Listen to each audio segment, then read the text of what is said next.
जय हिंद प्यारे विद्यार्थियों। आज है आपका अध्याय 5 घातांक एवं करणी। ये वास्तव में क्लास हमारी एक मॉडल की क्लास है। मॉडल की क्लास में आज हम पढ़ेंगे, किताब दीजिए मॉडल की। ये है आपकी मॉडल क्लास उत्कृष्ट मॉडल विद्यालय प्रवेश परीक्षा, ठीक है ना। इसका अध्याय हम आरंभ कर रहे हैं घातांक एवं करणी, ठीक है। अब इनमें कुछ सूत्र लिखे हैं, वो आपको समझाने के पहले कुछ बातें हैं यहाँ पे जो बता दी जाए। देखिएगा ध्यान से, क्या लिखा है यहाँ पे। किसके जीवन में कब क्या घटित हो जाए कहा नहीं जा सकता है अंदाजा कि कल क्या होने वाला है। पता चले हम रात के सो रहे हैं, सोते सोते स्वर्गलोक पहुंच जाए, तो वो तो एक आश्रम में सोते हैं। अगर किसी को बोलते हैं यार इस दिन अपन लोग मिलेंगे, वो भी फिक्स थोड़ी ना कि यार उस दिन मिल ही लेंगे। बाई चांस बीच में कोई ऐसी दुर्घटना हो गई तो क्या लिखा है, किसके जीवन में कब क्या घटित हो जाए कहा नहीं जाता। विधि के अलावा किसी को कुछ भी नहीं पता होता। जैसे कि मैंने बता दिया पहले, जो विधि में है ना, जो कर्म विधि विधान में लिखा है, उसके अलावा किसी को पता नहीं कि कल क्या होने वाला है। एक आंकड़ा रहता है कि यार इस दिन मिलेंगे, हाँ इस तारीख को मिलेंगे, मगर उसके पहले बीच का किसी को पता नहीं रहता कि इतने दिन इसके बाद हमारा क्या होगा। इसलिए अपने हृदय में सबके लिए सदैव कुशलता की कामना कीजिए कि हाँ हैप्पी जर्नी आपकी, ठीक है, जो भी आरंभ करें आप। तो हमारी जर्नी यहाँ से आरंभ हो रही है। देखना ध्यान से, अध्याय 5 घातांक एवं करणी। अगर मैं लिख दूं सर एक ही घात एम, ए का नाम होगा सर आधार, जिसको आप बेस बोलते हैं, और एम को हम पढ़ेंगे सर घातांक अर्थात घात। क्लियर, इसको बेस बोला जाता है आधार को। क्लियर, बी ए सी ई की बी ए सी, इसकी स्पेलिंग देखना क्या है ना, चेक करना वास्तव में है क्या। चलते हैं अध्याय 5 पर लिखा है सर घातांक करणी। तो सर घातांक के भी कुछ नियम होंगे, सर करणी भी के कुछ नियम होंगे। तो चलते हैं यहाँ पे, कुछ कितने 7 लिखे हैं यहाँ पे। 7 नियम, वास्तव में 7 नियम नहीं, वास्तव में 7 सूत्र ही है। जिस प्रकार हमारे 7 क्या होते हैं वचन, तो ठीक उसी प्रकार से आपके भी इसमें फेरे पड़ने वाले हैं, ठीक है। अच्छे से अगर वचन याद रहेंगे तो आगे तक 7 जन्म तक काम देंगे आपको, ठीक है। चलते हैं, एक ही घात n गुणित एक ही घात n, इसके बराबर क्या होता है बताओ जानवी, क्या होता है। एक ही घात m प्लस n, एक ही घात m धन n, अर्थात ये आधार ये आधार, तो दोनों अगर आधार सेम हो तो ऊपर की घातें अक्सर जुड़ जाया करती हैं। क्लियर, आगे चलते हैं। दूसरे में लिखा है सर एक ही घात m इन ब्रैकेट ऑफ की घात कितनी n। बताओ प्रीति क्या इसका, एक ही घात mn, एक ही घात m और n एक साथ हो जाएंगे। क्यों, आपस में इनका क्या हो जाता है, गुणा हो जाता है, ठीक है। ये जो दो घातें हैं इनका आपस में क्या हो जाएगा, घातों का गुणा हो जाएगा। एक ए बी, अब ए बी लिखा है, इसकी घात m लिखा है, तो क्या आएगा इसमें एक की घात m, b की घात एक की घात m और b की घात m, अर्थात इन दोनों का क्या हो जाएगा है ना, घात दोनों में लग जाएगी, ठीक है। और एक ही घात 0 बराबर रूबी कितना आ जाएगा, एक नहीं एक आ जाएगा। इसकी वैल्यू हमेशा 1 होती है। अरे पिताजी बताएंगे कि एक ही घात m बटे एक ही घात n बराबर क्या आएगा। एक ही घात m देख के बता रहे हो, रहने दो ना, बताओ मैं ही बता दे रहा हूँ सर। यहाँ पे बेस अगर दोनों के बराबर है ना, बेस मतलब आधार दोनों के हैं, तो ये घात ऊपर चली जाती है, ये घात आपकी ऊपर चली आएगी। देखना ध्यान से, अच्छे से, एक बार अच्छे समझा रहा हूं। m, ठीक है, और इस साइड चली गई, गुणा हो जाएगा, एक ही घात, ये वाली घात गई तो ऋण n हो जाएगी, ऐसा हो जाएगा एक ही घात m ऋण n। बात समझ में आ रही मेरी, सही है, समझा के बता दिया। अर्पित भाई, अर्पिता का नाम है अर्पिता, है ना, देख के नहीं बोला करो, याद के लिए बोले थे। इसका आंसर बताएंगे अपन शिवम भैया।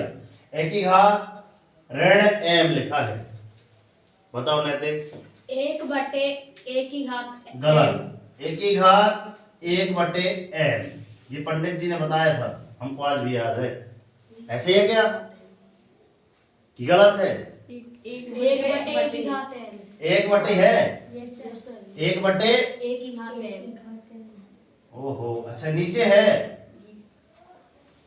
1/1 में ऐसा लिखा है। यस सर पंडित जी ने कैसे बताया था? ऐसे ही बताया हमने कहाँ देखा होगा फिर? वहां पास हाँ जी उस समय वहां भी है, उस समय भी ऐसे लिखे रहे होंगे। चलो सही है। अब a/b की घात m बराबर नैतिक कि भाई एक की घात m बटे b a की घात m बटे b की घात m। ऐसे हो जाएगा। क्लियर? ये आपके सूत्र हैं। अब चलते हैं करने की ओर। करने मतलब समझ लो कर्ण भैया है। ठीक है, लिखा है पहला, ये करनी लगी है और ये घात लगी है n और ये लगी है n, इसकी भी घात n लगी, होल घात है ना। n root of a in bracket of rest to power n।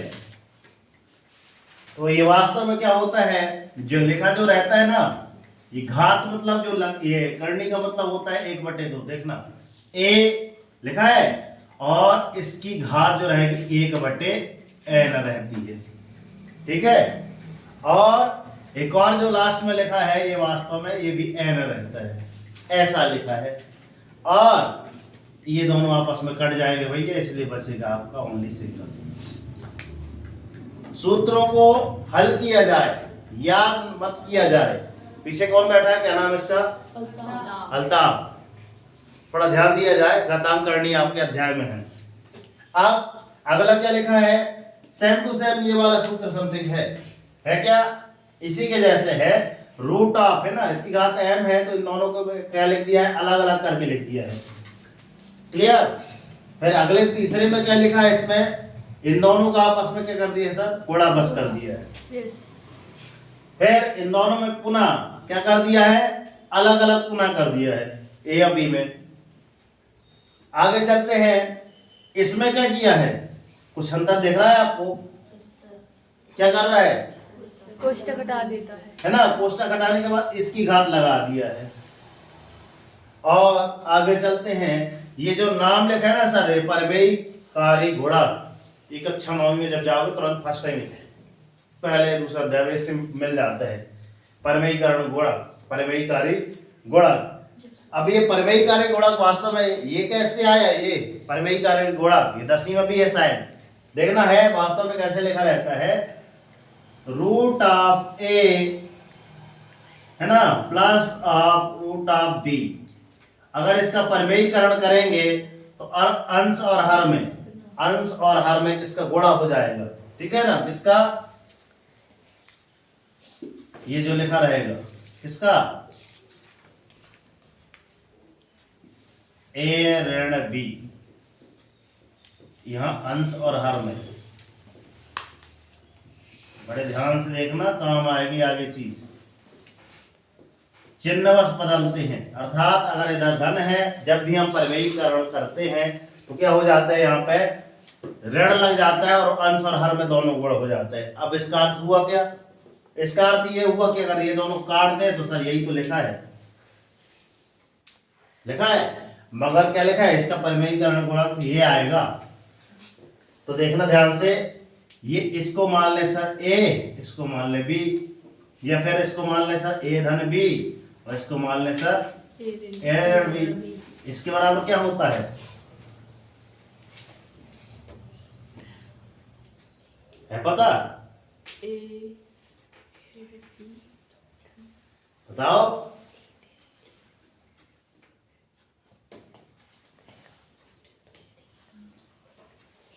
a धन b लेता है a स्क्वायर ऋण b स्क्वायर। पढ़े हो कि नहीं पढ़े? नहीं होता, दो बार अगर लिखा रहता है तो होता है, नहीं होता, पता नहीं। परवैयीकरण को और अच्छे से देखना, जब ये आगे हल करेंगे ना तो यहाँ पे ओनली ध्यान देखना, है ना। अभी छोटी बात बता दे रहे हैं, नहीं कहोगे सर ज्यादा आगे बता रहे हो। आगे परिमेयीकरण में गुणांक में ओनली इतना याद रखना कि सर यहाँ धन की जगह ऋण करके आपको लिख देना है। अभी आगे जब इसको करवाऊंगा ना काफी आगे तक सवाल जाएगा, तभी इसके बाद ये आएगा ए ऋण बी।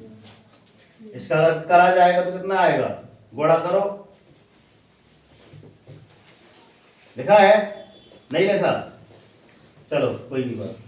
एक क्वेश्चन है यहाँ पे, क्वेश्चन नंबर 12 की बात चलती है, ठीक है ना। दिखाओ किताब दिखाओ। ये आपकी गणित है उत्कृष्ट मॉडल विद्यालय, ठीक है। इसका क्वेश्चन नंबर 8 आपका यहाँ लिखा हुआ है, देखना ध्यान से। कहाँ पे लिखा है, 12 है, 8 पर नहीं 12वां है, ये देखो। ठीक, चलते हैं, देखना ध्यान से, करते हैं सॉल्व इसको।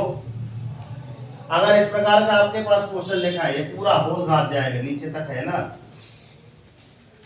एक्स में कुछ लिखा है नहीं लिख पाया तो आप रूट, देखना ध्यान से, x, ठीक है। और ये अगर इसको दशमलव हटा दिया जाए तो कितना आ जाएगा सर, 64 बटे में आपका कितना आ जाएगा, दशमलव का 1 1 2 3 4 0, 1 2 3 4, ठीक है। अल्ताफ तुम लिख लो, फिर बाद में कहोगे गुरु जी कुछ नहीं बनता हमसे, ठीक है। बराबर बीचों बीच बराबर लगाइएगा, यहाँ भी इसमें ऐसे ही कर ले।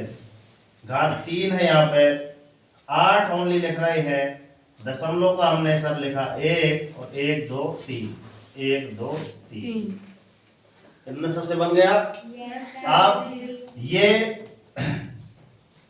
ये कितना हो जाएगा, अगर रूट के बाहर निकाला जाए तो यहाँ लिखेगा सर रूट एक्स बचा, और इनटू में आपको कितना हो जाएगा, कितने 4 जीरो है तो 2 जीरो बाहर निकल जाएंगे, ठीक है। इसका मतलब क्या होता है, 2 होता है मतलब यहाँ पे, तो कितना हो जाएगा आपका इनटू आप 100, ठीक है। बटे में आ जाएगा आपका 8 रहिया 64, बटे में आ जाएगा नीचे, और बराबर में आपका ये क्या हो जाएगा आपका, ये देखा जाए एक प्रकार से तो सर क्या है 2 की घात, और ये आपका क्या है 10 है।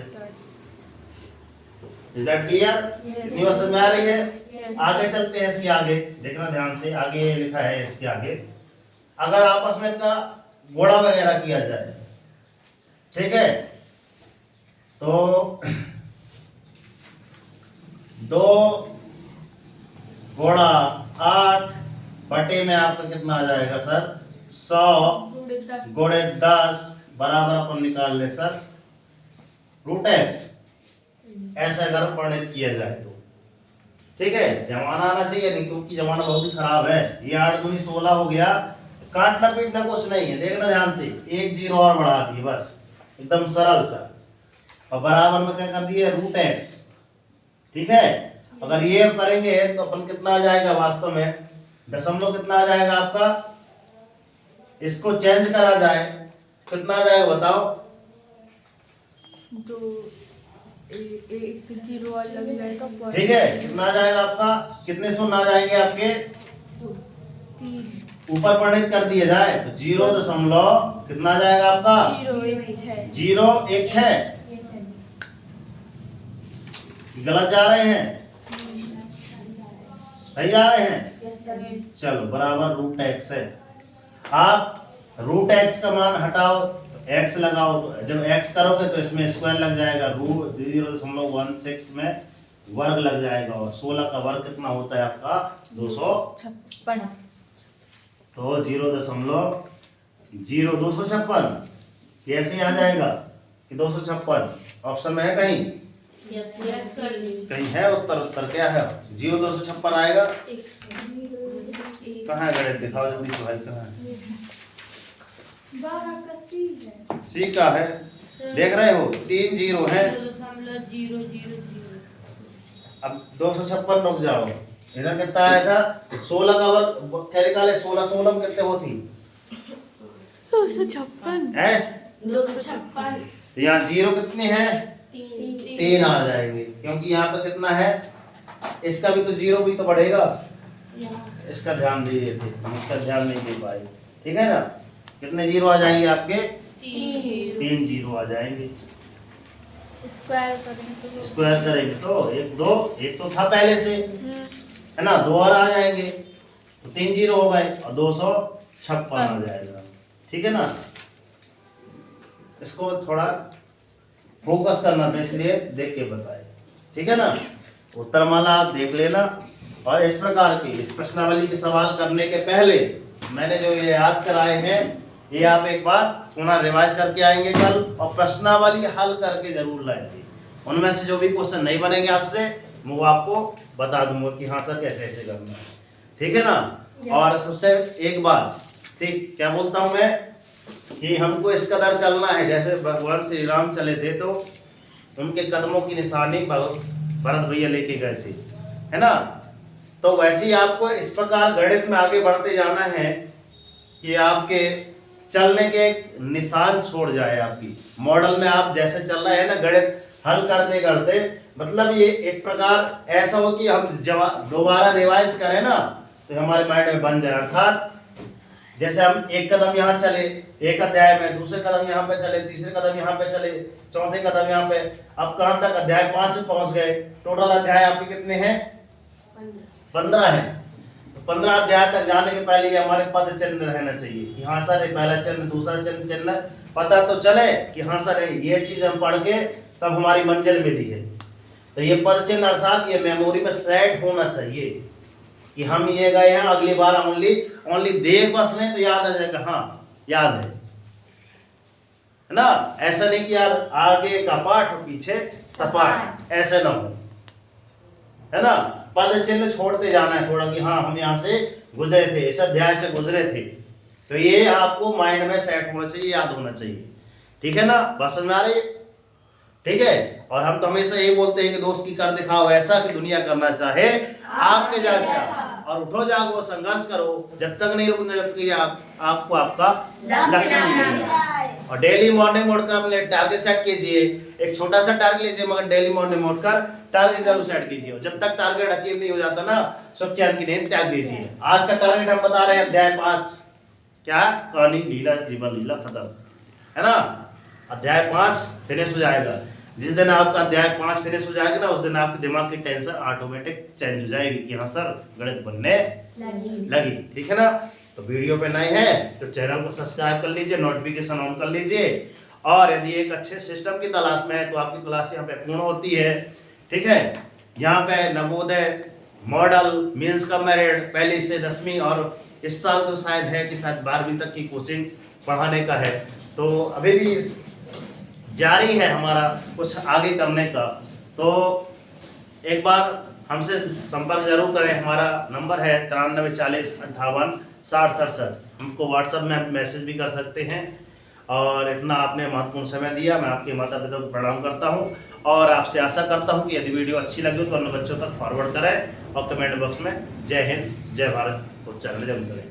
ठीक है ना बच्चों, तो जय हिंद जय भारत, राष्ट्रीय तिरंगे झंडे की जय, सरस्वती मैया की जय। जय। देखो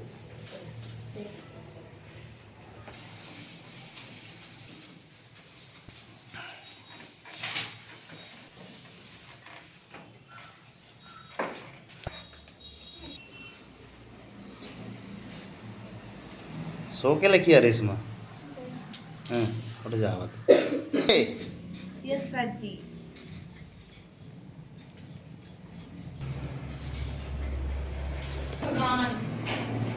हाँ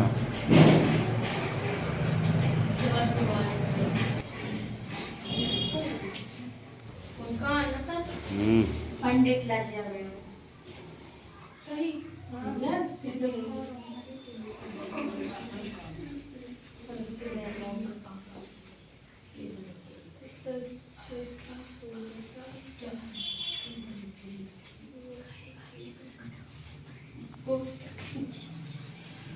ये लखा नंबर सुंद कोचिंग क्लासेस।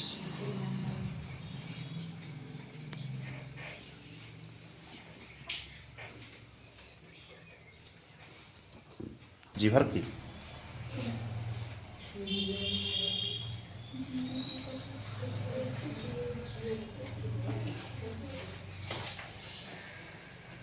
2